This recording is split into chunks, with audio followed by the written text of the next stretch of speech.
here's the thing. If you're not trying to constantly improve, you're decaying, right? If you're not building, you're decaying. So that idea of constant improvement, when you take that into things that you've never done before, it's going to allow you to expand your horizons and become a better human being.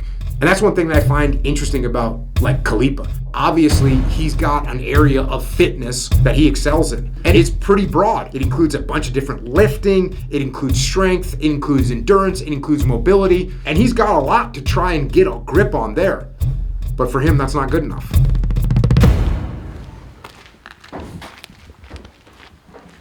So like when I first got into CrossFit, one of the things I loved about it the most was learning all these new skills, right?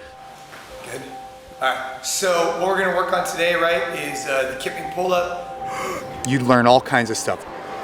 First one I'll demonstrate is with the false grip. I pop up, okay? Snatches, rope climbs, whatever. It's a really challenging movement to learn. You keep practicing. And I fell in love with this idea of like learning something new every day. Well, eventually, when you continue to learn, it's kind of tough to learn something new because you've been doing it for so long. Then you find jiu-jitsu, for example, and it unlocks a whole new part of your brain because every day you feel like you're learning something new.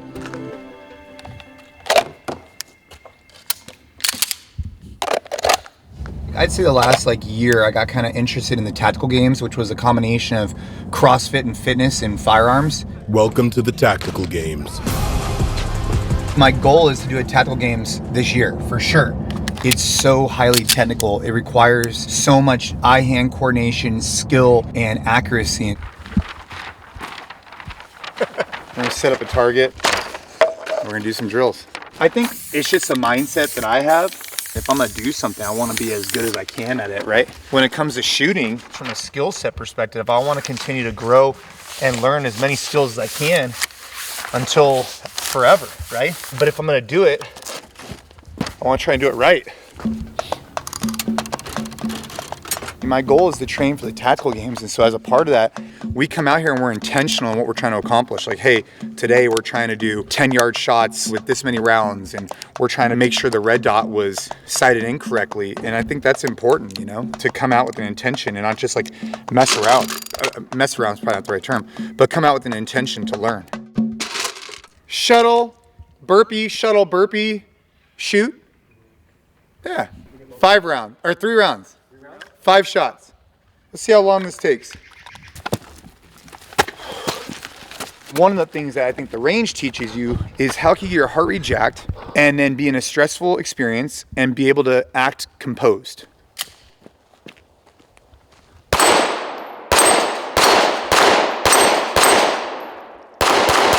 I need to get my heart rate elevated and then see if I can still shoot. I need to get my heart rate elevated and see if I can still work those fine motor patterns of can I take off the safety, shoot, reapply the safety.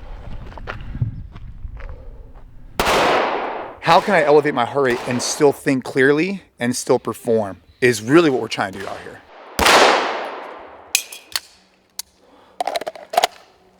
Nice. How long was that? 2 minutes.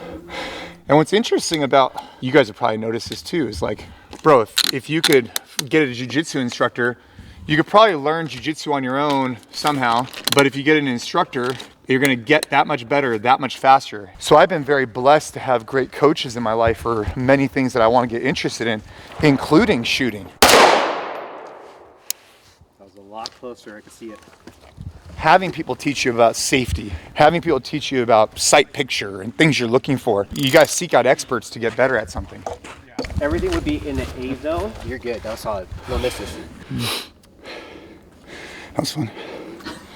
Whew. In general, I try and hit the range once a week. I roll jiu-jitsu 3 days a week. I hit a workout every day. We're going in 3, 2, 1, go! I like to think about this idea of like AMRAPing different things. So when I'm working out, I'm kind of AMRAPing. I'm going for as many reps as possible on that particular thing. Then when I'm with the kids, I'm focused on that. Then when I'm at work, I try and focus on that. And that's the way I kind of compartmentalize my day, is like switching gears, almost like you're driving a car. It's like, all right, I'm in first gear now, I'm doing this. I'm in second gear, I'm with the family. I'm in third gear, I'm doing this, you know?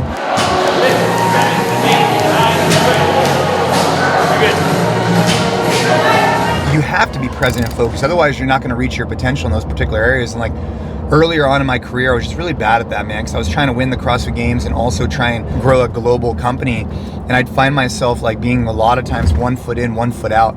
And so that's kind of where I learned those lessons the hard way, I'd say.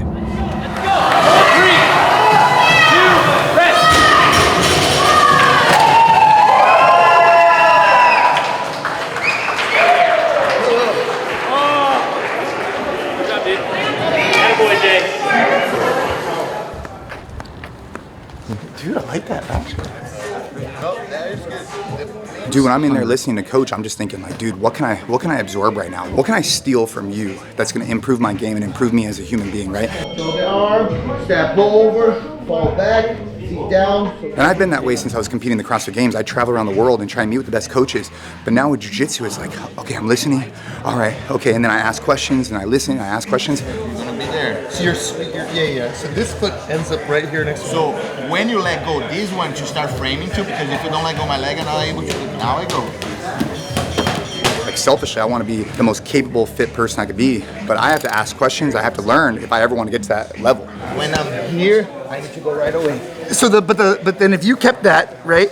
Where would the finish be aside from the like this is the finish right here? Yeah, finish right here. No. But I mean on the.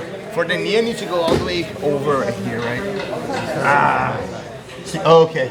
When I come in here, I'm like, hey, how can I walk away and be like, I got a lot out of it, but so do the other competitors I'm with, regardless of their skill level or mine.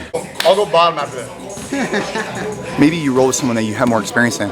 If you can be highly technical and not use your strength, not use your conditioning, just be highly technical, that's a good win for you and a good win for them. Go. Or maybe there's people you got to use everything you got, and then that's good for them and for you, because maybe you're giving them that push and they're giving you that push and they're putting you in the red.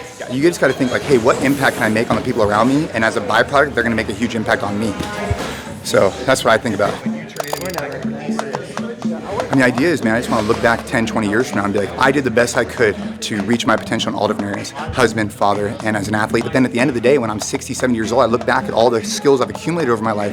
It's going to be robust, man. It's going to be something special.